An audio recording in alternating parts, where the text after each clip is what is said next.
वसल्लम ने हज्जतुल विदा के मौके पर जो खुतबा इरशाद फरमाया था वो क़यामत तक के लिए खुतबा मंसूर हयात।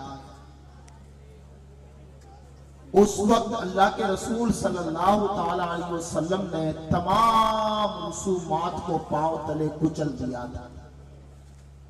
आका करीम सल्लल्लाहु ताला अलैहि वसल्लम ने फरमाया, आज मैं ऐलान करता हूं, कोई गोरा किसी काले से अफजल नहीं, कोई अजमी किसी अरबी से अफजल नहीं, कोई अरबी किसी अजमी से अफजल नहीं। यानी उस खुतबे के अंदर मुस्तफा करीम अलैहिस्सलातु व तस्लीम ने ऊंच नीच की तमाम दीवारों को जमीन बोस कर दिया। अल्लाह के रसूल सल्लल्लाहु ताला अलैहि वसल्लम ने अपने इरशादात के अंदर काले और गोरे का फर्क खत्म कर दिया। हुजूर ने उस वक्त गुलाम और आका की तमीज को खत्म कर दिया। यानी ये समझिए कि एक ही सब पे खड़े हो गए महमूद व अयाज, ना बंदा रहा ना बंदा नवाज।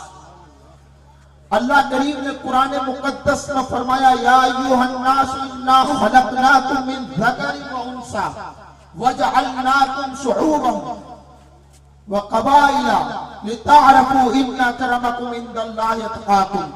अल्लाह पाक ने इरशाद फरमाया, ए लोगों, मैंने तुम्हें एक बाप और एक माँ से पैदा किया, छोटे बड़े कबीलों के अंदर हमने तुम्हें तकसीम कर दिया ताकि एक दूसरे का तारुफ आसान हो जाए। लेकिन रही बात इज्जत वाले की, तो जितना बड़ा मुत्तकी होगा इतना ही बड़ा अल्लाह की बारगाह का मुकर्रम होगा। यानी उस वक्त ऊंच नीच की तमाम दीवारों को खत्म कर दिया गया। गोले गोरे और काले के रंग के फर्क को मिटा दिया गया। लेकिन उस वक्त भी एक फर्क को बाकी रखा गया है, एक फर्क को बाकी रखा गया है। वो फर्क है इल्म और जहालत का फर्क। अल्लाह रब्बुल इज्जत ने इरशाद फरमाया, कुल हल यस्तविल लज़ीना यअलमून वल लज़ीना ला यअलमून। मेरे महबूब आप फरमा दीजिए, क्या जानने वाले और अनजान बराबर हो सकते हैं? जो इल्म वाले हैं और जो इल्म से कोरे हैं, क्या वो बराबर हो सकते हैं? जिनको अल्लाह पाक ने इल्म की लाजवाल दौलत से मालामाल फरमाया और जो इल्म की दौलत से महरूम है, क्या वो बराबर हो सकते हैं? कभी बराबर नहीं हो सकते। यानी इस दीवार को बाकी रखा गया है। इल्म वाला कभी जाहिल के बराबर नहीं हो सकता और जाहिल कभी अहले इल्म के बराबर कभी नहीं हो सकता। दो चीजें हैं, एक है तालीम, एक है तरबियत।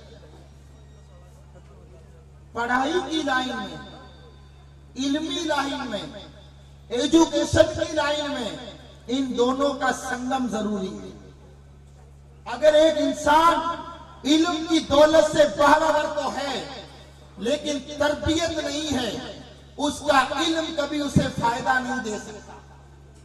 एक इंसान तरबियत याफ्ता तो है, किसी पाकीज़ा गोद का पला हुआ तो है, लेकिन इल्म की दौलत से अगर कोरा है तो उसकी तरबियत कभी उसे नफा नहीं दे सकती। पर हाँ, एक चीज याद रखें, इल्म की कमी तरबियत पूरी कर देती है, पर तरबियत की कमी इल्म कभी पूरी नहीं कर सकता, कभी पूरी नहीं कर सकता। अब तरबियत करनी कैसे है? तरबियत पर हो और फिर थोड़ी सी गुफ्तगू इल्म पर और फिर इंशाअल्लाह इस तकरीर पर तबसरा हुजूर कायदे मोहतरम फरमाएंगे। बच्चा जैसे ही बोलने लगे, माँ बाप की पहली जिम्मेदारी है कि उसे कलमा सिखाया जाए। पहली जिम्मेदारी है, जैसे ही बोलना बच्चे ने शुरू किया, वालिदैन की पहली जिम्मेदारी बच्चे को कलमा सिखाया जाए, कलमा याद कराया जाए। हमारे यहाँ तो हाल ये हो चुका है, कलमा दूर की बात, एक माँ बच्चे को कह रही है, बेटा पापा को गाली कैसे देते हैं? अब तो हद यहां तक हो गई, अगर इमाम साहब भी चाय पीने चले जाए तो बाप फख्र से कहता है बेटा हजरत को वो गाना सुनाना। तो ये तरबियत हो रही है बच्चों की, यानी अपने बच्चों को शैतान की गोद में डाल करके आप उम्मीदें करते हो कि हमारे बच्चे गुलामे गौस बने, गुलामे ख्वाजा बने। आका करीम सल्लल्लाहु ताला अलैहि वसल्लम की इस तरबियत के बारे में हुजूर का क्या फरमान है और आका करीम सल्लल्लाहु ताला अलैहि वसल्लम के क्या इरशादात है। एक चीज हमेशा याद रखें, पैदा होने के बाद तो तरबियत करनी ही है। बच्चे की तरबियत मां के पेट से शुरू होनी चाहिए। बच्चा पैदा जब होता है वो एक दिन का कभी नहीं होता है। पैदा होने वाला बच्चा 9 महीने का होकर के दुनिया में आता है। पैदा होने वाला बच्चा 9 महीने का होता है, उसके बाद वो दुनिया में आता है, यानी उसकी उम्र 9 महीने की हो चुकी है। ये हमारी नजर में है कि बच्चा 1 दिन का है, नहीं। बच्चे की तरबियत जैसे ही मां के पेट में बच्चा गया और 120 दिन का बच्चा हुआ और उसके अंदर रूह फूंक दी जाती है। साइंस ने तो आज रिसर्च किया, मतलब आज साइंस रिसर्च कर रही है कि बच्चा जब 120 दिन का हो जाता है मां के पेट में, तो फिर बच्चे के अंदर रूह फूंक दी जाती है। साइंस आज रिसर्च कर रही है, साइंस आज रिसर्च कर रही है, साइंस आज इस चीज का पता लगा रही है। पर कायनात के ताजदार ने 1400 साल पहले फरमा दिया और रब का कलाम 1400 साल पहले पुकार उठा। जब बच्चा 120 दिन का मां के पेट में हो जाता है, रूह फूंक दी जाती है और मां जो कुछ करती है उसका इफेक्ट आकर के उसके बच्चे पर पड़ा करता है। साइंस तो आज फैलाए हुए दामाने तजस्सुस साइंस मोहम्मद का पता पूछ रही है। जैसे ही बच्चा 120 दिन का मां के पेट में हुआ, रूह फूंक दी गई। अब जैसे ही बच्चा रूह फूंक दी गई, बच्चे में जान आ गई। अब मां जो कुछ कर रही है बच्चा उसको महसूस कर रहा है। मां खा क्या रही है बच्चा महसूस कर रहा है, बच्चा महसूस कर रहा है। मां देख क्या रही है बच्चा महसूस कर रहा है। मां सुन क्या रही है बच्चा महसूस कर रहा है। मां बोल क्या रही है बच्चा महसूस कर रहा है। यानी मां की तमाम एक्टिविटी से बच्चा बाखबर है, बेखबर नहीं, बेखबर नहीं है बच्चा। आज भी कई ऐसी कंट्रीज है, आपको पता होगा, अभी तो हालात ऐसे हो चुके हैं कि 6 हफ्ते के बाद पहली सोनोग्राफी के अंदर बता दिया जाता है कि बच्चे की हार्ट वीक है या नहीं। अभी 120 दिन की बात नहीं कर रहे हम, सुनिएगा इसको, सिर्फ 6 हफ्ते के बाद बता दिया जाता है बच्चे में हार्ट वीक है कि नहीं, बच्चा विकास कर रहा है कि नहीं कर रहा है, आगे जाकर के बच्चा ये जिंदा रह पाएगा कि नहीं रह पाएगा। यानी सारा कुछ, अभी तक बच्चा नुत्फे की शक्ल में है तब भी बता दिया जाता है। यानी साइंस ने इतनी तरक्की कर ली है।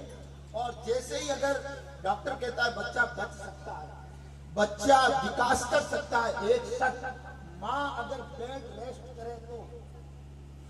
अब बेड रेस्ट में हो क्या रहा है, पोछे नहीं लगाने हैं। बेड रेस्ट में हो क्या रहा है, किचन का काम नहीं करना है। बेड रेस्ट में हो क्या रहा है, सीढ़ी नहीं चलना है। बेड रेस्ट में क्या हो रहा है, झाड़ू नहीं निकालना है, रोटी नहीं बनानी है। यानी बेड रेस्ट, राजस्थानी जुबान में माचे माथे आराम कर लो, आराम कर लो है।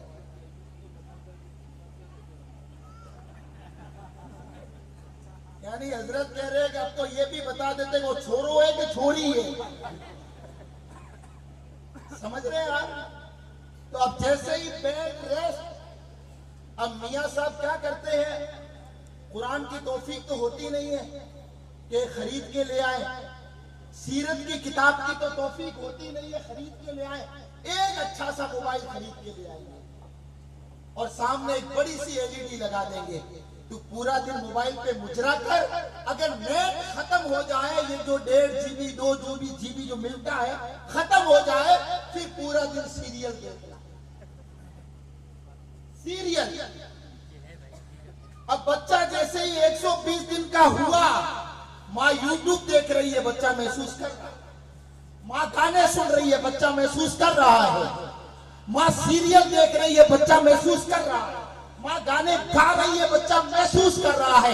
यानी माँ की तमाम हरकत और सकनात से बच्चा वाकिफ। अब 9 महीने के बाद में जब बच्चा पैदा होगा, गाने सुन करके पैदा होगा, माँ सीरियल देख रही है, उसके बाद बच्चा पैदा होगा।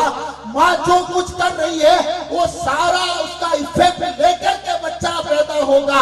जो बच्चा गाने सुन करके पैदा हो, जिसकी माँ सीरियल देखती देखती बच्चे को जन्म दे, अब क्या उम्मीद रखते हो कि वो औलाद फरमाबरदार होगी, आगे जाकर के वो तालीम के जेवर से आरास्ता हो? कभी नहीं। फिर हाल क्या है, बच्चा 5-6 साल का हुआ ही नहीं, हजरत माँ को छोड़ो तो ना फरमान हो गयो, माँ को छोड़ो की गोश बहुत पानी, और क्या होगा? ठाको छोरो गोश पास थोड़ी पानी, अभी थोड़ी थोड़ी चल रहा था ना। समझ रहे हैं आप? कितना अच्छा हो इसको भी तलाक दी जाए, समझ रहे हैं आप? टीवी को भी तलाक दी जाए। मैं इसकी बीमारी में सबसे ज्यादा मुब्तला हूं, लेकिन एक चीज बता रहा हूं आपको मैं, कई मुस्लिम कंट्रीज ऐसी है हुजूर, मैंने रिसर्च किया, पढ़ा, कई ऐसी कंट्रीज है जहां हुजूर बड़े बड़े हॉल बने हुए। वहां करना क्या है, जैसे ही औरत प्रेग्नेंट हुई, जैसे ही औरत हामिला हुई, अब उसे घर का काम नहीं करना, सुबह से लेकर के शाम तक उस हॉल में रहना। हमारे यहाँ ब्याह शादी के हॉल है ना, चेलूम खाने के लिए जमात खाने बने हुए हैं, शादी के लिए मैरिज हॉल है।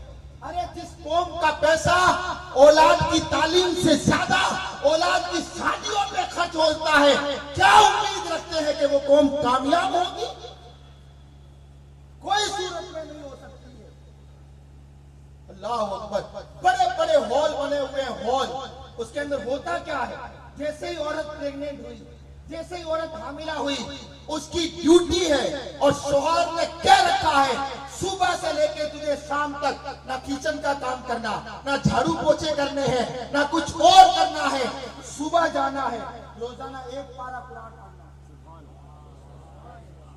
100 मर्तबा रोजाना मुस्तफा जाने रहमत की साथ पर दुरूद के नगमे भेजने, रोजाना 1 वाकया मुस्तफा की सीरत का पढ़ना, रोजाना 1 बाप अल्लाह वालों की सीरत का पढ़ना है। अल्लाह अकबर। रोजाना 1 पारा अगर औरत पढ़ेगी, 9 महीने तक 9 कुरान मुकम्मल हो जाएगा। 9 कुरान 9 महीने तक मुकम्मल हो जाएंगे। अब माँ कुरान पढ़ रही है, बच्चा महसूस कर रहा है। माँ दुरूद पढ़ रही है, बच्चा महसूस कर रहा है। माँ नाते पढ़ रही है, बच्चा महसूस कर रहा है। माँ मुस्तफा की सीरत पढ़ रही है, बच्चा महसूस कर रहा है। माँ औलिया अल्लाह की सीरत पढ़ रही है, बच्चा महसूस कर रहा है। अब 9 महीने के बाद में जो बच्चा दुरूद और सलाम सुन करके पैदा हो, जो बच्चा कुरान सुन करके पैदा हो, जो बच्चा मुस्तफा की सीरत सुन करके पैदा हो, जो बच्चा औलिया अल्लाह की सीरत सुन करके पैदा हो, तो इतना तो मैं गारंटी से कहता हूँ, गौस और ख्वाजा तो नहीं, पर ख्वाजा और गौस का गुलाम जरूर। आज यहूदियों ने पूरी दुनिया में ये फितना पका कर रखा, पूरी दुनिया उससे परेशान है। लेकिन जैसे ही एक यहूदी की औरत प्रेग्नेंट हुई, उसे मछली खिलाया जाता है। हमारे यहाँ सास की गालियां, ताकि माँ कहीं सिखार भेजी बोली, घरों काम ही नहीं करना आवे। माँ बाप कहीं शिकार भेजी वो नहीं, घरों ही काम करना वो नहीं आवे। यानी ये सास के ताने, मछली तो दूर की बात, ढंग से रोटी नहीं मिलती है। तारे घरे रोटी थी बोली।